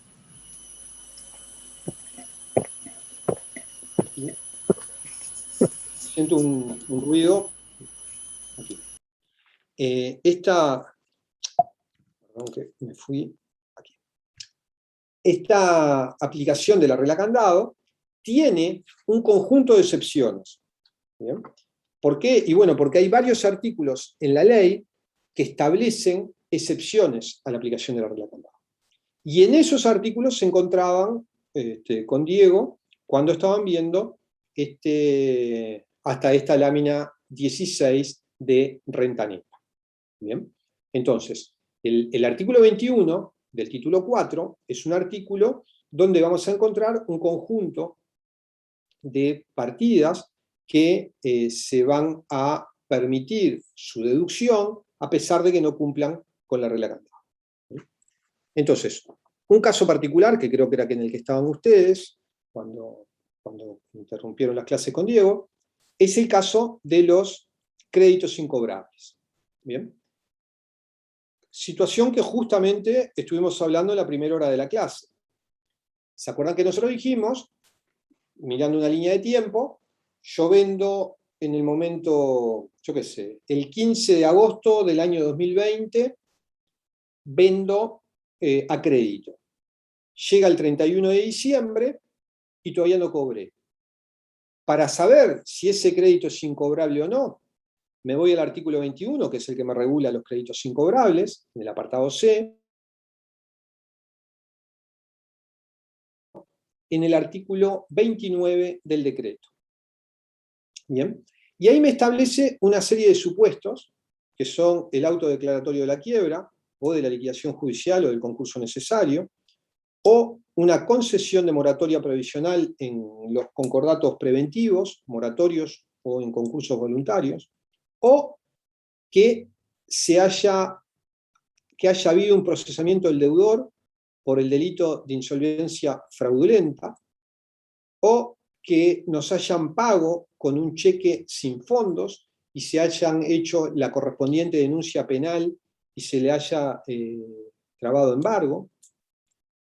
O sea, como verán, las hipótesis previstas en los apartados A a D implica que la empresa haya tenido que ejercer ciertas acciones para llegar a esa situación de incobrabilidad. Por el contrario, la hipótesis prevista en el apartado E no requiere de ninguna acción por parte del acreedor, del contribuyente del IRAE, que vendió en su momento y que no está pudiendo cobrar, más que sentarse a esperar que transcurra el plazo del tiempo. ¿Bien? Por lo tanto, si transcurren 18 meses desde el vencimiento de la obligación del pago, bueno, entonces en ese caso, yo, más allá de que no haya ninguna declaración de quiebra, de liquidación judicial, que no haya moratoria, que no haya ningún procesamiento, que no haya hecho denuncia, yo no hice nada. Yo vendí, me senté a esperar, pasaron los 18 meses, no me pagó, lo puedo mandar a pérdida. ¿Bien? Eso implica que si la empresa contablemente no hizo nada, entonces lo que voy a hacer es una baja en el resultado contable. Si la empresa reconoció alguna pérdida en el periodo por concepto de incobrabilidad, bueno, voy a tener que comparar esa pérdida que reconoció contablemente en base a otros criterios, que seguramente no tengan nada que ver con esto, y voy a tener que ajustar. Si lo que contabilizó en la contabilidad fue más que esto, voy a tener que dar un alta, y si lo que reconoció en la contabilidad fue menos, voy a tener que hacer una baja al resultado contable. Bien. Aquí lo único que puede generarles alguna duda es en el caso de cuando el deudor paga, pero paga con cheques, configure la incobrabilidad, tiene que haber una denuncia penal. Les digo esto porque muchas veces se les pone la trampa en las revisiones, en los exámenes, de que la empresa hizo la denuncia policial. Está claro que la denuncia policial no es la denuncia penal. Si lo que hay es una mera denuncia policial, no hay causal de incobrabilidad. Para que haya causal de incobrabilidad, tiene que haber denuncia penal. ¿Bien? O sea que esa es una aclaración que me importaba particularmente hacer, porque en realidad digamos, se suele poner, si ustedes revisan pruebas anteriores, van a ver que muchas veces se dice que se hizo la denuncia policial. Bueno, eso no, está mal, está mal. Bien. Y bueno, cuando se verifica cualquiera de esas hipótesis, lo doy como incobrable, y después podría ocurrir que en el momento en el que se cobra, habría que generar una renta por el monto de lo que se ha cobrado. ¿Bien? Tengan en cuenta que de acuerdo al artículo 30 del decreto, para las empresas de intermediación financiera no rigen estos criterios de incobrabilidad. Para las empresas de intermediación financiera rigen los criterios de incobrabilidad que establece el Banco Central. En la recopilación de normas para el sistema de intermediación financiera que existe, ahí hay otras pautas, otros criterios de reconocimiento de incobrabilidad, esos son los que aplican los bancos. Pero bueno, el resto de los contribuyentes que no estén regulados por la ley de intermediación financiera van a ir a los criterios del artículo 29 del decreto. ¿De acuerdo? Otra hipótesis que tenemos de renta neta es el caso de las amortizaciones. Las amortizaciones, obviamente que se pueden deducir, obviamente siempre y cuando el activo que estoy amortizando sea un activo que genera rentas gravadas. Si volvemos al ejemplo que manejábamos hace un rato, de la sociedad anónima que tenía dos giros, producción de software, exento, farmacia, amortización del mostrador de la farmacia. Pero no voy a poder deducir la amortización de la computadora en la que desarrollo el software. si solamente desarrollo software en esa compu. ¿Tá? ¿Eso por qué? Y bueno, porque no es un gasto para obtener y conservar la renta grabada, esa amortización. En cambio, la primera sí, porque el mostrador de la farmacia sí genera rentas grabadas. Entonces, acuérdense que este artículo 21 es una excepción al principio o al requisito de la regla candado, es decir, que la contraparte esté grabada. Entonces, cuando es una amortización, a mí no me importa si el que me vendió el mostrador estuvo grabado o no cuando me vendió el mostrador. ¿Por qué? Porque el gasto va a ser la amortización y la amortización no observa la regla candado, no le interesa. Pero sí me interesa identificar para qué uso ese mostrador. Porque si ese mostrador lo utilizo para la parte de computación, no lo voy a poder deducir, porque dijimos que estaba exenta.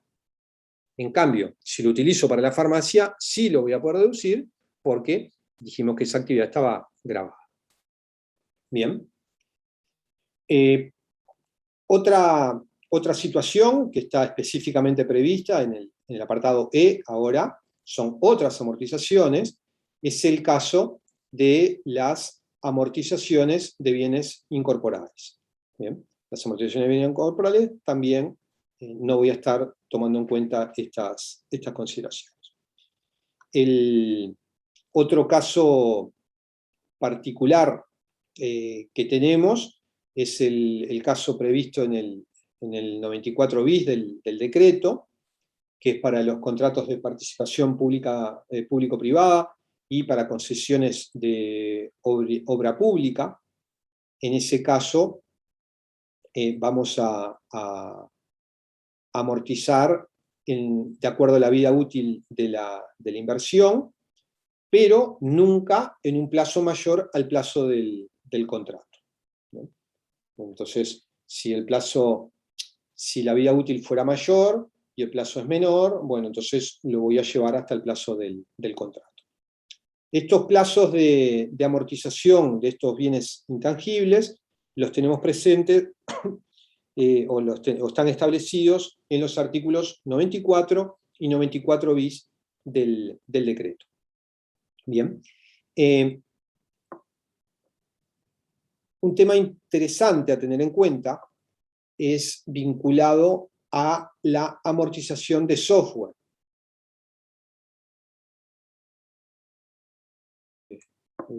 Un software. Bien. En ese caso, puede ocurrir que lo amortice en un plazo determinado de años. En ese caso particular, la amortización del software, si fue adquirido a partir del año 2018, que es justamente el año en el cual se exoneró para el mercado interno la venta de software, vamos a tener que tener en cuenta la regla candado. Es decir, es una excepción a la excepción. Porque dijimos, bienes incorporales, ahí estaría el software, bueno, pero el software tiene un tratamiento especial. Por eso está en una viñeta aparte en esta lámina. Si nosotros estamos liquidando el IRAE de una empresa y me encuentro que en el ejercicio tengo amortización de software en el estado de resultados. Bueno, lo primero que tengo que averiguar es en qué año se adquirió ese software. Si ese software se adquirió antes del 2018, entonces le aplica la excepción de ley. Y por lo tanto, no me importa ver si el que me vendió estaba grabado o no. Lo voy a deducir, siempre y cuando esté asociado a la obtención de rentas grabadas. Si por el contrario, la adquisición del software se hizo a partir del año 2018, entonces ahí sí voy a tener que tener en cuenta la regla candado y voy a tener que ver a quién le compré el software.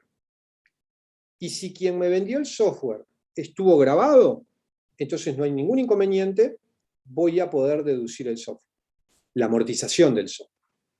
En cambio, si quien me vendió el software estaba exento, al igual que el ejemplo que estábamos manejando recién del que vendía software y farmacia, que dijimos que estaba exento, si estaba exento, entonces yo no voy a poder deducir la amortización de ese software. ¿De acuerdo? Otro caso, especialmente regulado en el artículo 21, es lo que se denomina el ajuste de pérdidas fiscales de ejercicios anteriores. ¿Qué es esto? En realidad, cuando me voy a abstraer un poco, voy a elevar un poco el nivel de abstracción a ir a algo más conceptual. En realidad, cuando nosotros estamos conceptualizando un impuesto a la renta, nosotros para medir la renta tenemos que fijar un periodo, un momento de inicio y un momento de cierre para calcular la renta en un ejercicio anual que normalmente coincide con el ejercicio contable, y ese es el ejercicio fiscal. Ahora, convengamos que es un ejercicio totalmente arbitrario, porque dijimos 12 meses como podíamos haber dicho 15, o podíamos haber dicho 8. En realidad, la renta es un fenómeno continuo, se genera todos los días. Entonces, ¿qué ocurre? El hecho de que yo la fracciono arbitrariamente implica que, por ejemplo, es muy gráfico el caso de empresas nuevas. Es posible que una empresa en el primer año no gane dinero. Es más, es posible que pierda. Y tal vez pierda en el segundo. Pero en realidad, la empresa está perdiendo en esos primeros años para poder imponerse en el mercado y con el objetivo de ganar luego. Entonces, no sería justo que si una empresa pierde en el ejercicio 1 y pierde en el ejercicio 2, supongamos que pierde 1000 en el ejercicio 1, pierde 500 en el ejercicio 2 y gana 200 en el ejercicio 3. Entonces en el ejercicio 1 perdió, bueno, obviamente no paga, en el ejercicio 2 perdió, no paga, pero en el ejercicio 3 ganó 300, yo no puedo ir a decirle, mirá, como ganaste 300, pagame el 25% de eso. Porque en realidad el empresario lo que me va a decir, ¿qué me decís que gané 300? En realidad vengo perdiendo 1.200, porque perdí 1.500 y ahora recuperé 300, estoy perdiendo 1.200, no me vengas a decir que gané 300. No me podés cobrar impuesto por 300. ¿Bien? Entonces, este ajuste lo que pretende es reconocer ese fenómeno de que la renta es un fenómeno continuo en el tiempo. Aparte, profe, cuando vos estás perdiendo, así como vos decís, en el primer año estás perdiendo, en el segundo año estás perdiendo, estás pagando impuestos. Porque vos compras mercadería, estás pagando IVA compras. Y no estás logrando vender lo suficiente, o sea, siempre tenés un rezago, digamos. O sea, la primera vez que obtenés ganancia, aún así tendrías créditos fiscales de otro tipo de impuestos. Más allá de que acá es IRAE y lo que importa es IRAE, una empresa, aunque pierdas, tiene que pagar ciertos impuestos igual. Bueno, solo no, por el hecho de mantenerse. Claro, pero ¿qué ocurre? En realidad hay distintos tipos de impuestos. Y cuando nosotros hablamos en términos de que gano o pierdo, ahí lo relevante son los impuestos a las rentas, porque justamente ganás. Distinto es un impuesto como el IVA, que es un impuesto al consumo. Entonces, el IVA en este razonamiento que estamos haciendo no entra. Así como no entra el impuesto, también le paga un impuesto a la Intendencia por la puerta, el impuesto de puerta. Y también paga contribución inmobiliaria, y también paga impuesto de primaria, y también paga impuesto al patrimonio, y también puede pagar IMESI. O sea, hay muchos impuestos que se pagan. O sea, hay muchísimos impuestos. Ahora, y si fuera otro país, muchísimos más, porque vos tenés, por ejemplo, en nuestros países vecinos, que son países federales, que no solo está el gobierno federal, sino que están los estados o provincias, y después todavía las municipalidades, o sea, tienen 3 niveles de gobierno. Entonces, pagan a 3 gobiernos distintos. Nosotros tenemos solo 2, entonces pagamos solo a 2, pero o sea, hay países que pagan más que nosotros porque tienen más niveles de gobierno por un tema de estructura constitucional. Entonces, ¿qué ocurre? Yo acá estoy haciendo referencia a los impuestos a las rentas, entonces, es decir, a las ganancias. Entonces, en estos casos, lo que decíamos es que la ley permite reconocer las pérdidas que tuviste en el pasado. ¿Bien? Y acá, este trasiego de pérdidas, a nivel del derecho comparado, puede hacerse hacia adelante o hacia atrás. ¿Bien? Es lo que se denomina o carry forward o carry back. ¿Bien? Uruguay optó, al igual que la enorme mayoría de los países del mundo, por el método carry forward, es decir, por un arrastre hacia adelante de las pérdidas. ¿Sí? Entonces, por ejemplo, si yo estoy en el ejercicio 3, del ejemplo que vimos, cuando yo liquide mi impuesto a la renta, voy a parar, acuérdense, perdí 1000, perdí 500 y gané 300. En el estado de resultados, yo voy a tener, cuando haga la liquidación del IRA del ejercicio 3, voy a partir de un resultado contable 300. ¿Bien? Este ajuste lo que me va a permitir es hacer un ajuste donde, supongamos que diera esto, porque vamos a ver que hay que hacer cálculos, pero supongamos que el resultado final fuera este, yo podría hacer un ajuste donde restara, ajuste, pérdida fiscal y ejercicio anteriores, 1.500. Por lo tanto, la renta neta de ese año sería 1.200 pérdida. ¿De acuerdo? Entonces, tengan cuidado, si miran ejercicios anteriores, ejercicios de facultad me refiero, ¿no? Porque este ajuste tuvo un cambio importante en la ley de presupuesto del año pasado, porque hasta el año pasado estaba limitado lo que ejercicios anteriores. ¿Por qué? Porque solo se podía deducir hasta el 50% de la renta de ese ejercicio. Entonces, en este ejemplo que yo les doy, donde trae una pérdida de 1.500 de los 2 años anteriores, y yo tenía una ganancia de 300, yo no hubiera podido deducir los 1.500. Solamente me permitía deducir la norma 150, que es el 50% de la renta. Pero eso quedó derogado. O sea, esa limitación ya no existe más. O sea que si el ejercicio el ejercicio de ustedes, las normas que le van a aplicar a ustedes, va a ser que van a poder deducir la totalidad de las pérdidas fiscales de ejercicios anteriores que traigan de atrás. Bien. Estas pérdidas, en realidad, yo acá les estoy haciendo un ejemplo muy grosero, digamos, de 1.000, 500 y 300. En realidad hay toda una técnica y un procedimiento para calcularlo. Bien. Vamos a ver que, en primer lugar, la deducción que se hace de este ajuste es con valores actualizados. Bien. Se van a actualizar, entonces ya no, en el ejemplo que yo les ponía, supongamos que tuve una pérdida de 1.000 en el ejercicio 1 y estoy en el ejercicio 3. Y supongamos que todos los años hay una inflación de un 10%. Bueno, los 1.000 los voy a tener que multiplicar por 1.1 al cuadrado. Y los 500 los voy a tener que multiplicar por 1.1. Es decir, a uno lo voy a actualizar 2 años y al otro lo voy a actualizar 1 año. Bien.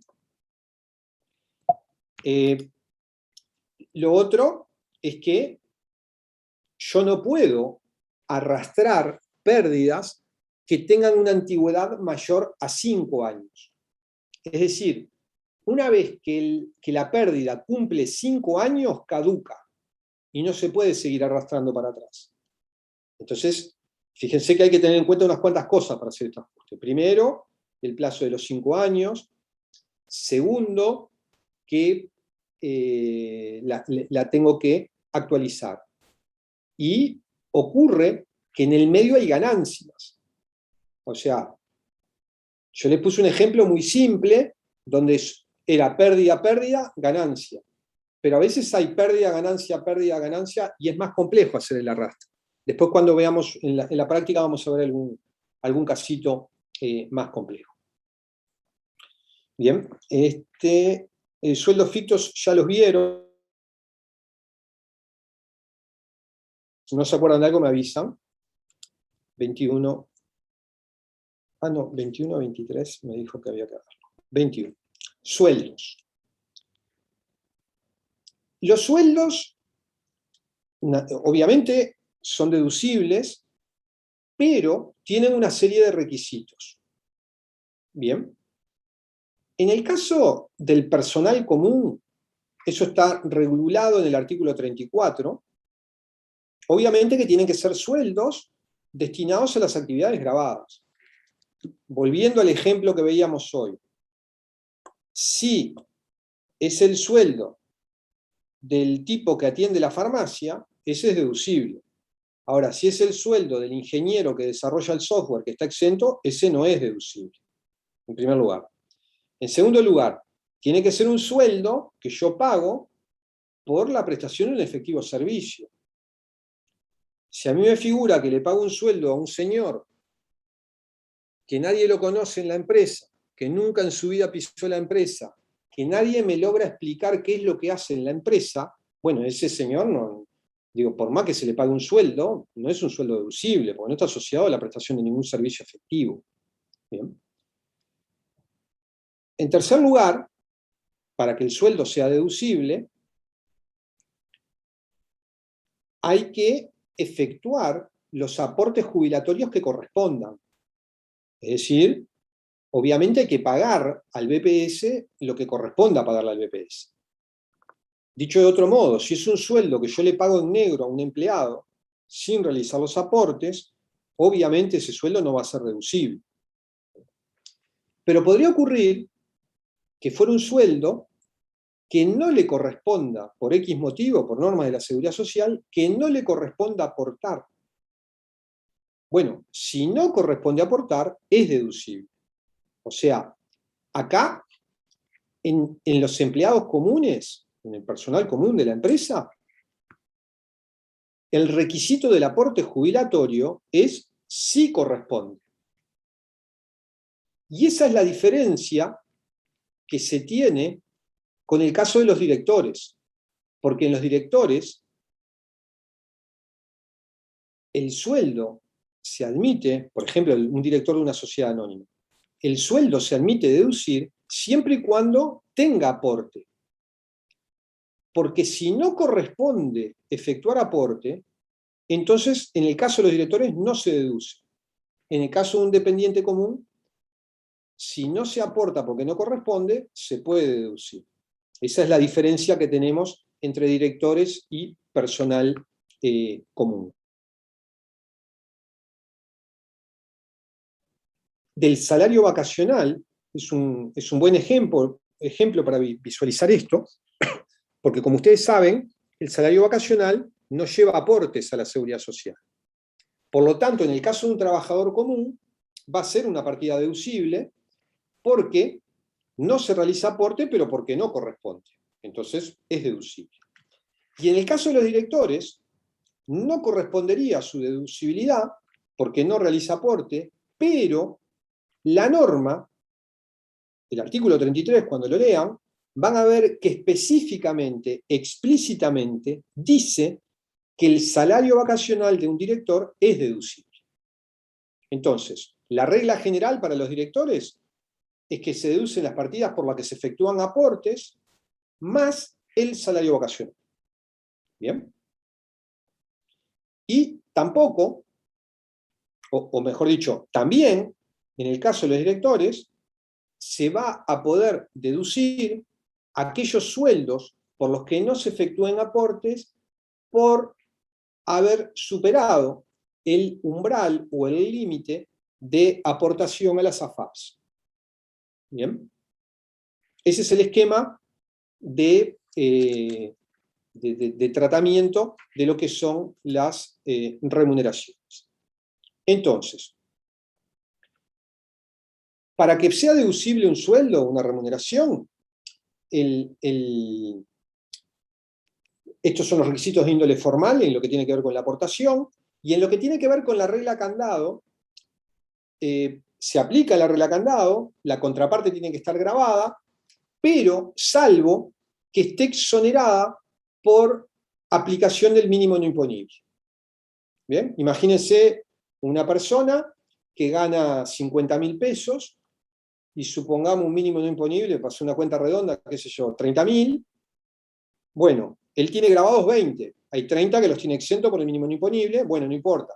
Eso lo puede deducir, porque lo que está exonerado por el mínimo no imponible, a los efectos de la deducibilidad del pago del sueldo en el IRAE, se admite todo. Bien. Lo mismo ocurre con fictos de socios que no están obligados a aportar al BPS. Bien, ¿alguna duda hasta acá? Bueno, bien, si no tienen dudas, dejaríamos por acá entonces y seguiríamos en la clase del viernes. ¿De acuerdo? Gracias. Bueno, que pasen bien.